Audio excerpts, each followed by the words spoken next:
ये हमारे रेडियो की एक पहचान है। कब इसमें आप अच्छा, हमारे रेडियो का नाम है वी फॉर यू। वी से है वॉइस, यू से है आपकी आवाज़। वॉइस फॉर यू, आपके लिए आवाज़। तो चलिए प्रणाम, हम लोग शुरू करते हैं। सबसे पहले तो यही कहना है कि हमारे बीच में आज मैं और वी फॉर यू रेडियो के हमारी को फाउंडर डॉक्टर वंदना श्रीवास्तव, हम दोनों आज हमारे बीच में पद्मश्री से सम्मानित आदरणीय मालती जोशी जी हैं। इनका हम पूरे वी फॉर यू की तरफ से हार्दिक अभिनंदन करते हैं। जी प्रणाम। वी फॉर यू जो है एक हमारी नई शुरुआत है, और आप जैसे पद्मश्री, अगर मैं बोलूँ तो ये मेरा हम लोगों का पहला इंटरव्यू है जहाँ पे हम पहली बार किसी को इंटरव्यू कर रहे हैं और लाइव इंटरव्यू का एक्सपीरियंस भी कर रहे हैं। तो मैम, ये बहुत ही हमारे सौभाग्य की बात है कि आपने हमें अनुमति दी आपका इंटरव्यू लेने के लिए। तो आपको तहे दिल से बहुत बहुत धन्यवाद। को आई कह सकती हूँ, इनके बारे में ये कहूँगी कि जितने भी पुरस्कार मिले हैं वो तो बहुत कम है। लगभग 6 दशकों से आप कहानियां लिख रही हैं। और पीछे ड्रॉवर है जी, बीच वाले ड्रॉवर में पीले रंग का लिफाफा। हाँ जी, बीच वाले में बीच वाला में। बीच वाले में जी, ये आपके लिए निकाल के रखा था मैंने। अच्छा,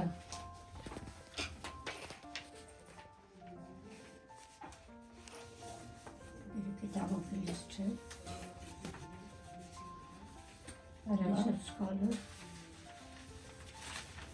फिर देख लेना ये। एक सेकेंड।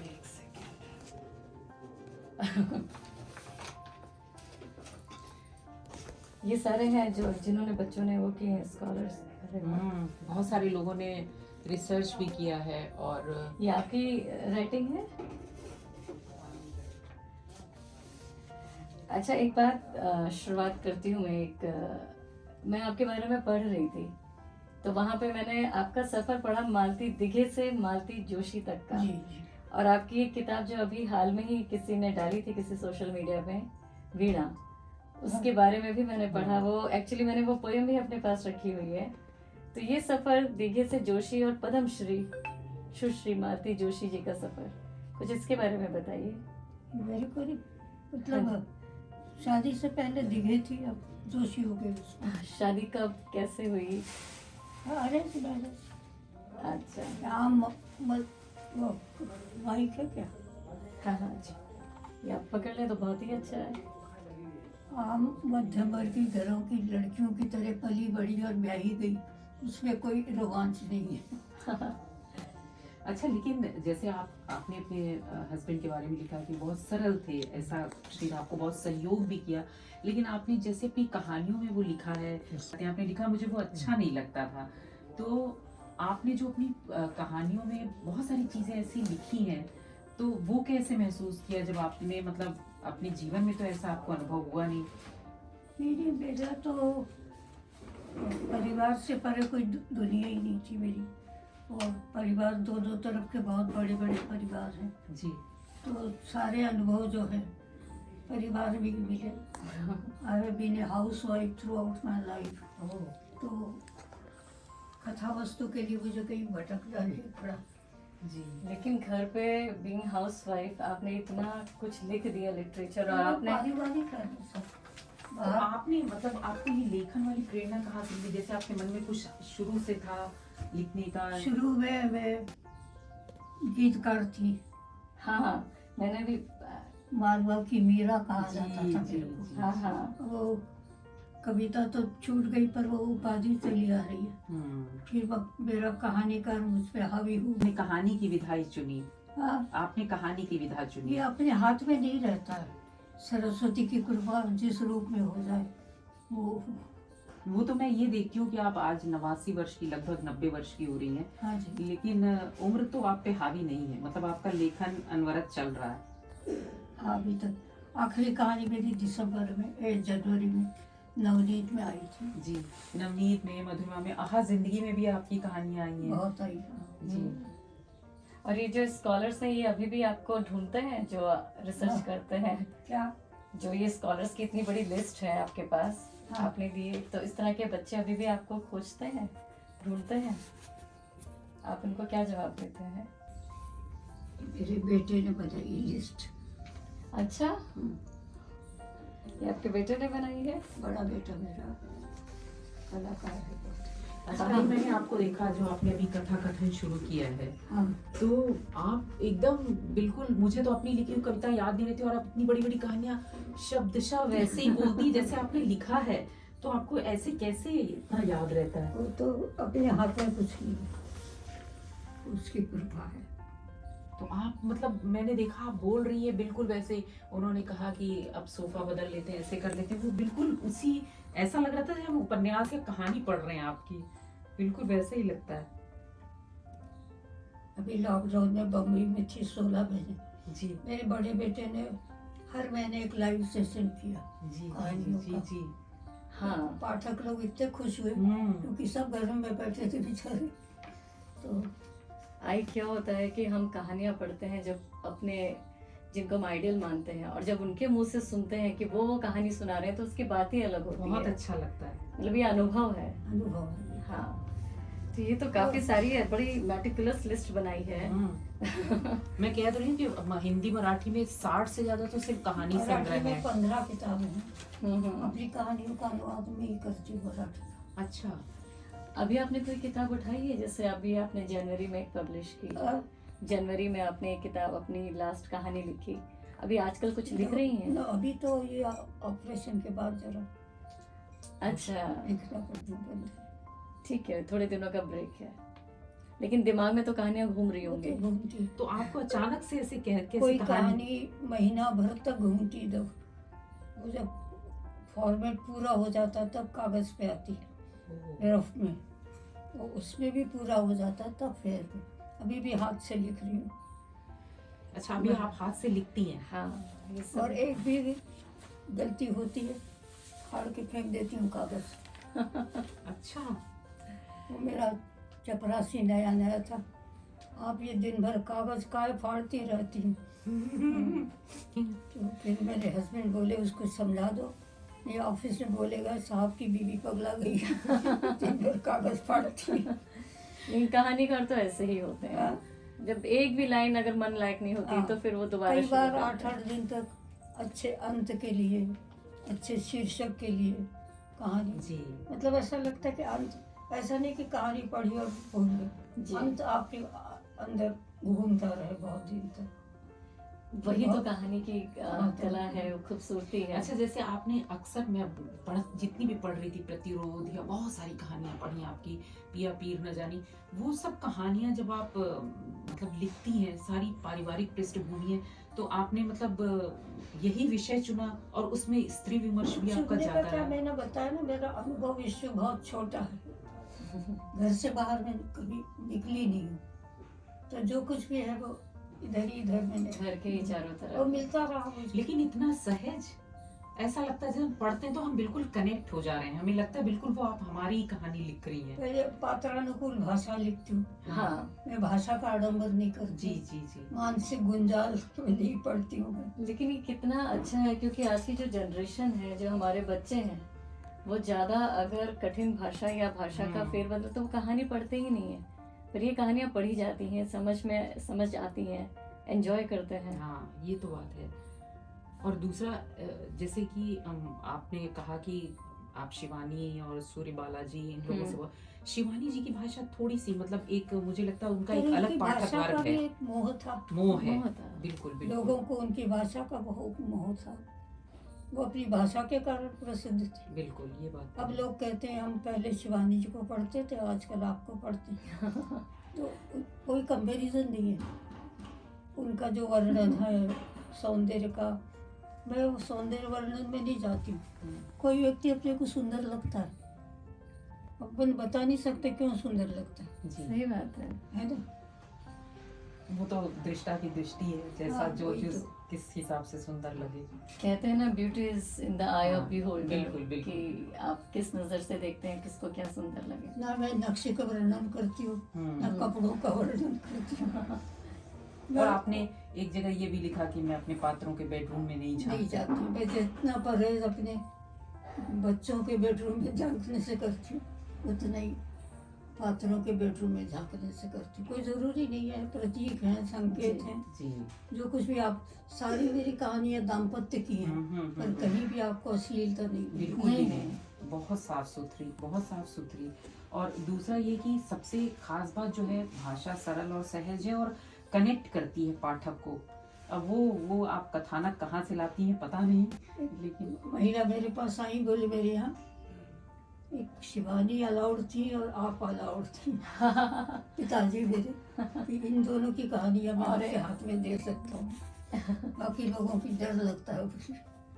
तो बोल्डनेस के नाम पे आजकल बहुत कुछ लिखा जा रहा है। बिल्कुल आजकल थोड़ा मुझे लगता है ये मतलब ये डायरेक्शन थोड़ा बदल गया है। वो लिटरेचर उस मायने से नहीं, अब लोग बेस्ट फेमस सेलर होने के लिए। हाँ। दिखाने के लिए कि हम ये भी लिख सकते हैं। लिख सकते नहीं, बेस्ट सेलर की हमारी सबसे ज्यादा प्रतिलिपियां बेचे। अब उनको ज्यादा कितना ज्यादा वो लिटरेचर लिखे उस पर ध्यान नहीं देते हैं, रादर देन कि हमारी सेलिंग कितनी हो जाए, हम कितने मार्केट में आ जाएगा। इजी वे है जो कि उचित नहीं है। बिकती होंगी वो किताबें ज्यादा, पता नहीं, हम अप्रिशिएट तो नहीं कर, अवार्ड्स तो नहीं मिलता है। लेखिकाओं की आत्मकथाएं पढ़िए, बाप रे कैसे लोग लिख सकते हैं ये सब। हाँ। आश्चर्य होता है। वही चीज है कि जो चीज मतलब बेडरूम के अंदर रहनी चाहिए वो वही अच्छी लगती है, उससे बाहर नहीं अच्छी लगती। लेकिन अब वही समय बदल गया, इसीलिए मैं मेरा वो एक अपने बारे में लिख रही हूँ। उस दिन मैंने गुलाबी साड़ी पहनी थी और मैं गजब ढा रही थी। अपने बारे में कोई ऐसा लिखता है? आत्ममोह बहुत है आजकल। हाँ? आत्ममोह बहुत है, आत्म प्रशंसा लोग वही। खुद से कर एक लेते हैं। शब्द था जो पहले कभी सुना ही नहीं था, नार्सिज्म। मेरी कहानियों में आपको कहीं गालियां भी नहीं मिलेगी। जी जी, जी क्योंकि हम जिस तरह के परिवारों में रहते हैं, हमारे घरों में कोई गाली नहीं देता। नहीं तो पिछली पीढ़ी के पुरुष जो थे बिना गाली के बात ही नहीं करते थे। नहीं, इस पीढ़ी में भी ये थोड़ा सा कमी आ गई है। अब तो लड़कियां भी, हाँ हाँ। हमारे यहाँ तो यार कह दो तो मार डांटती थी। ये कभी कभी होता है ना, अरे यार हाँ हाँ, माँ निकल बहुत जाता डांटती है। थी। यहाँ ये आदत है, ससुराल ले जाओगी तो मुंह से निकलेगा ससुर नाम रखेंगे। कहीं ना कहीं ये संस्कार की धीरे धीरे कमी तो होते जा रही है। हम अपनी संस्कृति से भी धीरे धीरे साला दूर। लड़कियां कॉमन कॉमन हो गया बिल्कुल। यहाँ तो बहुत ही कॉमन है, बाहर अपने बच्चों के मोबाइल्स पढ़ लीजिए तो आपको तकलीफ हो जाती है कि बच्चे किस भाषा का प्रयोग करते हैं। और वो उनका कहने का मतलब ही होता है कि ये हमारी प्रेम भरी भाषा है, आपस में सहेलियों से बात करने की। अच्छा, और आपने, मैं देखती हूँ कि जैसे आप नारी अंतर्मन को आपने इतना समझा है, कैसे हम भी हैं लेकिन कुछ चीजें हम समझ पाते हैं। लेकिन आप जब जैसे अलग अलग रिश्तों में लिखती हैं, जैसे आपने प्रतिरोध में वो नंदोई वाली बात लिखी, और सामान्यतः ऐसा होता है कि वो जो घर की बहू है वो कुछ कह नहीं पा रही है, लेकिन उसने बड़ा साहस किया, जो आपकी पात्र है उसने बड़ा साहस किया कि वो कई बार रिश्ते ऐसे होते हैं कि आप उनको विरोध नहीं कर पाते। जीजा साली तो मतलब मराठी घरों में उतना नहीं होता है, जी और जी, मैंने देखा ये यूपी में, उत्तर प्रदेश में, हाँ बहुत ज्यादा। उत्तर प्रदेश में तो इस रिश्ते को जैसे मजाक ही बना के रखा है। हाँ, आधी घर वाली। हाँ, और मतलब सही मायने में मैं बोलूँ तो ये अच्छा भी नहीं लगता है। अच्छा नहीं लगता, लेकिन मजाक एक सीमा तक सीमा तक उचित अच्छा है, लगता पर ये ये गरिमा होनी चाहिए। इसमें ना गरिमा है ना सीमा है।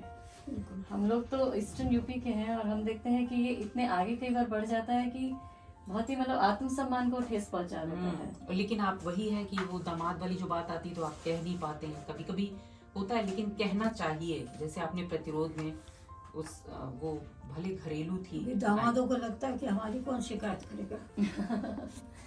अच्छा, ये बताइए आप, ये कुछ आपको पुराने अपने शादी के पुराने की भी कोई कविता या कुछ याद है क्या?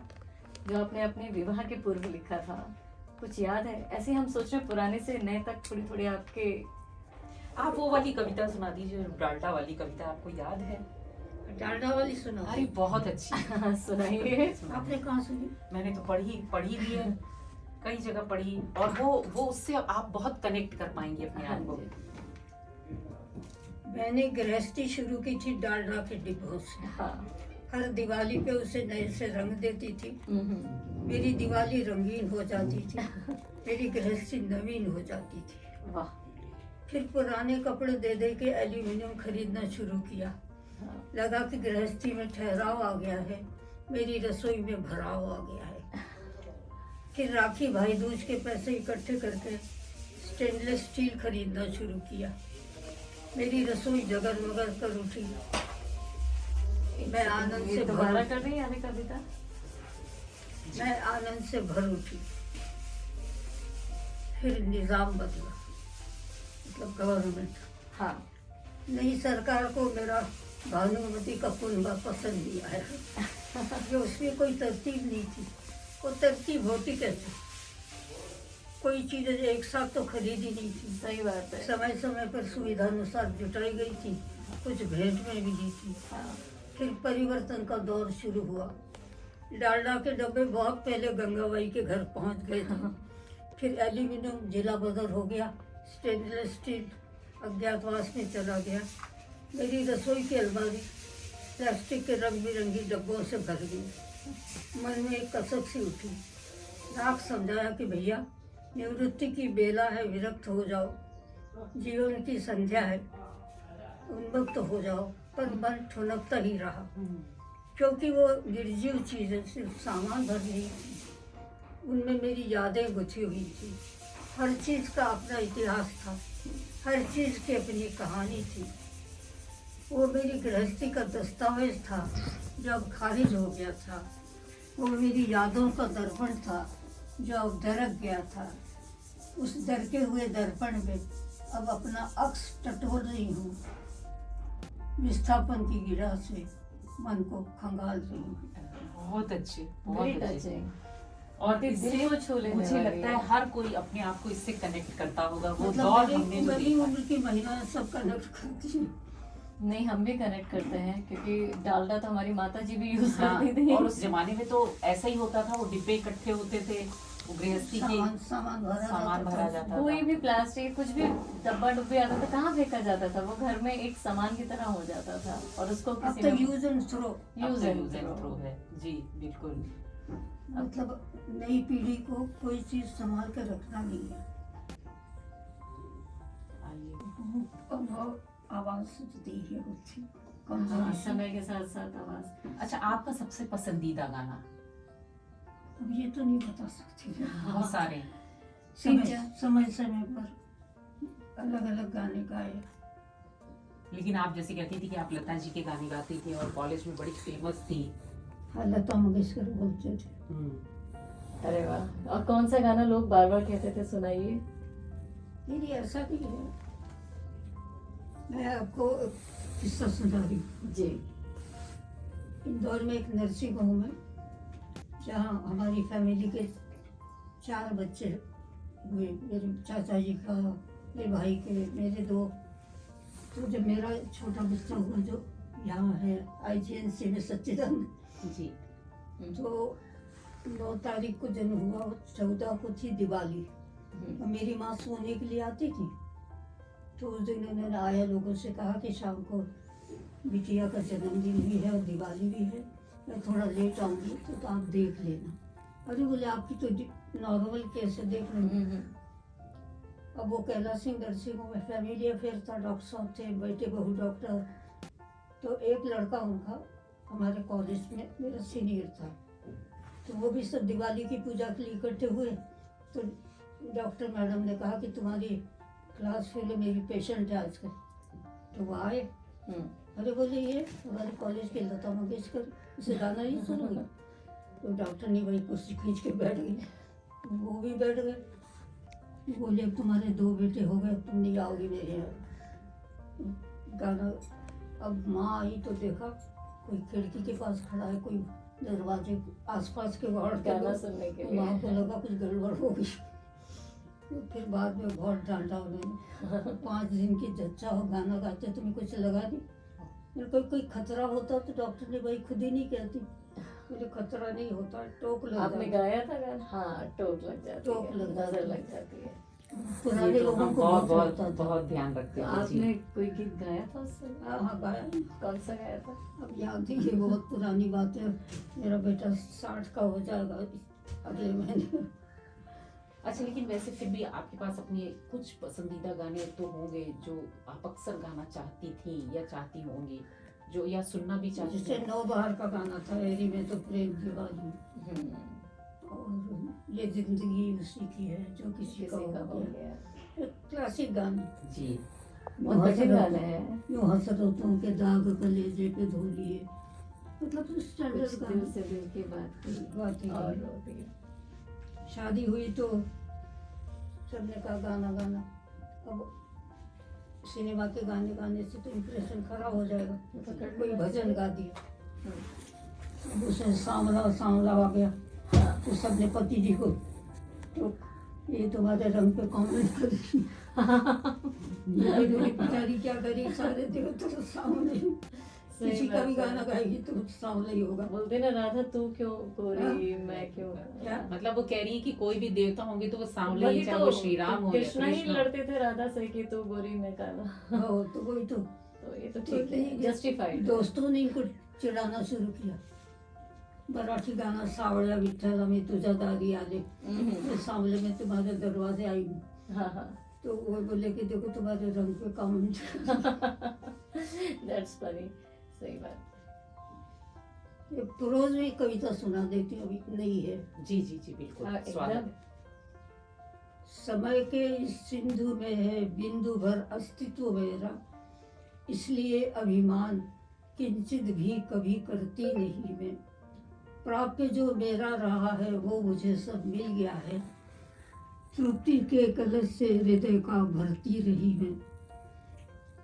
छू नहीं पाता मुझे ये तूल कोलाहल जगत का, क्योंकि अपने आप से संवाद होता है निरंतर। एक दुनिया साथ मेरे चल रही है निरंतर, और भीतर पल रही है एक दुनिया समांतर। उम्र के सोपान चढ़ती जा रही हूँ मैं निरंतर, कब कहाँ विश्राम होगा ये अभी अज्ञात है। आज तक जो भी रचा सब उस रचयिता की कृपा थी, श्रेय की भागी बनी में ये अनोखी बात है। थी नहीं ईर्ष्या किसी से और स्पर्धा भी नहीं है प्रभु के रूप आज तक जो है प्रभु के रूप हम सब, सत्य मैं ये जानती हूँ। आज तक जो भी मिले सब बंधु थे, सब मित्र ही थे। आज मैं नतशीश हो आभार सबका मानती हूँ। बहुत ही बहुत खूबसूरत, सुंदर। बहुत ही इमोशनल। ये अभी नई कविता है अभी। अब वो गीत बंद हो गए। हाँ, नहीं, एक समय के बाद गाना खींचना, एक समय के बाद गाने में थोड़ा दिक्कत भी वही तो। होता है। अच्छा, आप आदरणीय आप जोश, ये ऊपर का ड्रॉअर खोल लीजिए, उसमें आपके लिए मैंने गीत संग्रह निकाल के रखा है। और आपको ऐसे याद भी रहता है कि कहाँ पे क्या रखा है। देखिए देखिए जानबूझ के रखा है निकाल करके। फिर मेरा छोटा सा अपनापन। अच्छा, ये गीत संग्रह हमने जब छपाया तब तक मैं कहानीकार रूप में प्रसिद्ध हो गई थी, कवि के रूप में मेरा कोई वजूद नहीं था, तो कोई इसको हाथ लगाने को तैयार नहीं। अच्छा, हमने अपने खर्चे से छपाया, पब्लिश किया। तो मेरे बड़े बेटे ने इसका खर्चा उठाया, छोटे बेटे ने विमोचन का खर्चा उठाया। अच्छा, डॉक्टर शिव मंगल सिंह सुमन जो मेरे गुरु रहे, ओहो, उनके हाथों इसका विमोचन हुआ। अरे वाह, तो मैं हमेशा कहती हूँ कि ये सबसे भाग्यवान किताब महाकाल की नगरी में कालिदास स्मृति सभागार में डॉक्टर शिव मंगल जी सुमन के हाथों इसका विमोचन हो रहा है। विमोचन हुआ। तो वो बड़ी बात आपसे मतलब वरिष्ठ हैं? कौन? सुमन जी वरिष्ठ रहे हैं मेरे आपसे? गुरु रहे अच्छा, गुरु रहे। एमए में। अच्छा अच्छा अच्छा, जी। जब उनको निमंत्रण देने गए ना, तो मेरा पोता भी साथ चला गया। अच्छा, उसने नमस्कार किया। ये कौन से सन की बात है ये? लगभग कुछ 99। 99, 25 साल पुरानी। और उन्होंने नमस्कार किया तो बोले बेटा है, मैंने कहा नहीं सर पोता है। बेटा तो ये है, सच्चिदानंद से साथ हूँ। इतना बड़ा उनका ये छोटा वाला है। बड़ा वाला तो आया नहीं है। तो इतना आश्चर्य हुआ उनको। फिर जब हमारा ग्रुप फोटो खींच रहा था तो पोते पोती सामने बैठे थे, बेटे बहू पीछे खड़े थे, हम दोनों अगल बगल बैठे मुख्य अतिथि के। बेटे भी, बहुएं भी, पोते भी, पोती सर को दुला रहे। तो मैंने कहा सर 45 साल पहले के उस कालखंड से बाहर ही नहीं आ रहे। सही बात। उनको विश्वास नहीं हो रहा कि उनकी ये सिलमिली सी छात्रा बकायदा दादी पूरा बन गई। परिवार, दादी हाँ। बन गई। पर ये भी सौभाग्य है। सौभाग्य है सच में। तो कॉलेज में तो अपन ऐसे ही रहते थे। तो कवि सम्मेलन में बहुत जाती थी। अच्छा। एज ए गीतकार। फिर कविता छूट गई, फिर कहानीकार हो गई। अच्छा, वो भी एक समय था जब कवि सम्मेलन लोग बहुत सुनना पसंद करते थे। अभी तब ये लोग दौर भी। बहुत अच्छे से सुनते भी थे। हाँ जी। हाँ, अब तो पेशेंस के चुटकुला साथ, समझ धैर्य के साथ बैठ जाते थे। अब तो चुटकुला सम्मेलन रह गया। पहले एक्चुअली क्या होता था, कवि सम्मेलन वो जो पूरी रात भर चलता था, एक और से एक होलकर कवि। कॉलेज के कवि सम्मेलन तो बहुत प्रेस्टिजियस थे। जब मैं बीए फाइनल में थी तो सुमन जय नहीं थे, तो डॉक्टर शिवमंगल जी सुमन, हरिवंश राय बच्चन, भगवती चरण वर्मा, ऐसे बड़े बड़े लोग आए थे। तो क्या बात मैंने है। उस समय कविता सुनाई थी, मैं वीरा मतवाली। हाँ। और वो एकदम सुमन जी खड़े हो गए, अरे ये तो मालवा की वीरा है। तो वहाँ से ही बस नाम वहाँ आया। से आपको ये नाम उपाधि मिल गई। साथ में चला गया। अरे वाह, याद है आपको 2 लाइन इस कविता की? मैं आपको आखिरी छंद सुना देती हूँ। जी पूरा मीरा का रूपक है वो, जी जी गा के नहीं सुना जी पाऊंगी। नहीं, जी ऐसे जी ही जी सुना जी दीजिए। बांध स्वप्न के नूपुर रुंझुन, नाच रही मैं स्मृति मंदिर में, उपहासों का गरल घोल कर दिया जगत ने मेरे कर में। मैंने ये विषपान किया है, फिर भी अमृत गान किया है। मैं गीतों की रानी, मुझ पर कैसा नीति नियंत्रण प्रियतम। तुम मेरे मनमोहन प्रियतम, मैं मीरा मतवाली। वाह। पूरा मीरा का वर्णन है इसमें। अच्छा, तो आप जब ब्याह के आई तो जोशी जी आपको मतलब ऐसे जानते थे कि आप लिखती विखती हैं, आपके शौक के बारे में जानते थे? कौन? आपके पति देव। हाँ, पर उन्होंने बहुत प्रोत्साहित किया, क्योंकि जब मेरी कविता छूट गई तो कहानी लिखती हुई तो बहुत कहानियाँ लौटती थी। अच्छा। तो बोलते थे लौटी हुई कहानियाँ इकट्ठी करते रहो, अपने को तो कोई बना नहीं करेगा, एक उसका संग्रह छपा देंगे वापसी करके। तो छपाया आपने? नहीं, जरूरत ही नहीं पड़ी। जरूरत नहीं पड़ी, जब एक बार प्रतिष्ठित हो गई तो फिर हो गई। अपने आप ही हो गया। लेकिन उन्होंने अगर एक बार भी कह देते कि क्या लिखती हूँ, कोई छापता तो है नहीं, तो शायद आप रुक जाते। तो मेरा लिखना उसी मैं से- जानती हूँ, हाँ। ये बहुत ज्यादा जरूरी होता है कि लेकिन उन्होंने दोनों का सहयोग इतना मिले। प्रोत्साहित किया कि लिखो, लिखने से तो तुम्हें कोई रोक नहीं रहा। अगर तुम मेरे घर में आके तुम्हारा लिखना बंद हुआ तो मैं अपने आप को कभी माफ नहीं कर सकूंगी। क्या होगा, शादी के बाद कविता बंद हो गई। अच्छा, मुझे और लगता है वो- एक मेहमान बाहर भी परेशान हो रहे हैं। हाँ, आपके, हाँ जी, वो आपका पेट है बाहर।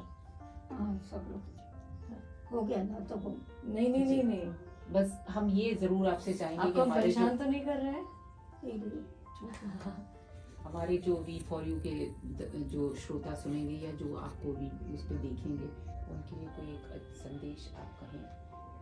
संदेश किसके लिए? लेखकों के लिए। लेखकों के लिए, और जो बच्चे हैं आजकल, खासकर संदेश उनके लिए दीजिए, जो युवा जिन्होंने पढ़ना जनरेशन आ छोड़ रही दिया। है और हिंदी से तो मैं दूर लेखकों भागने के लिए लगे। संदेश दे सकती हूँ जी हाँ, कि हम लेखक हैं, न्यूज रिपोर्टर नहीं हैं। नहीं, ये लोग कहते हैं अरे मैंने रात को घटना देखी और मुझे नींद नहीं आई, सुबह मैंने उसमें लिख दिया कहानी। सही बात है। वो कहानी नहीं होती, वो कोई घटना आपके अंदर जज्ब हो जाती है, हाँ, तब अपना रंग लेके निकलती है, तब वो रचना बनती है।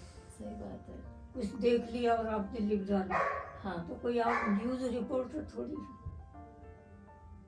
पता नहीं, मुझे लगता है इनके मायने बदल गए हैं, सोच बदल गई है। हाँ, इनफैक्ट ये तो आप लेखकों के बारे में कह रही हैं, अब हिंदी हमारे बच्चे हम देखते हैं कि वो हिंदी किताबें पढ़ते ही नहीं है, नहीं पढ़ते भी। नहीं पढ़ते हैं।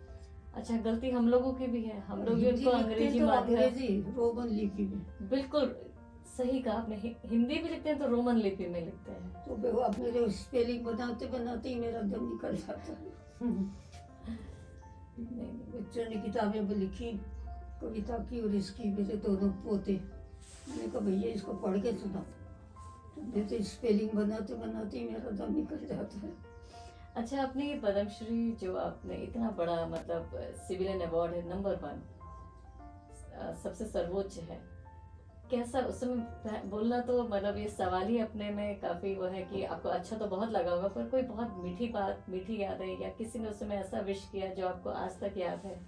कोई ऐसी, जैसे किसी ने आपको उस समय याद किया या किसी ने आपको फोन किया, कोई चिट्ठी किसी ने लिखा, कोई ऐसी मेमोरेबल बात? तेरे हमेशा कहते थे पद्मश्री के लिए नहीं, ज्ञानपीठ वगैरह के लिए, तब डुगडुगिया हो जाओगी तो दोनों बच्चे पकड़ के तुमको ले जाएंगे।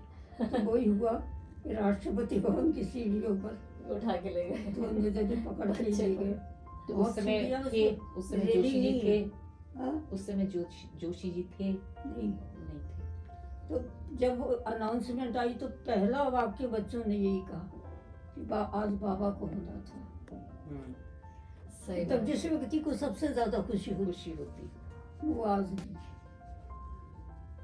खुशी तो खैर सबको हुई, सबको होती है। लेकिन जिसको सबसे ज्यादा खुशी होती वो व्यक्ति आज नहीं है।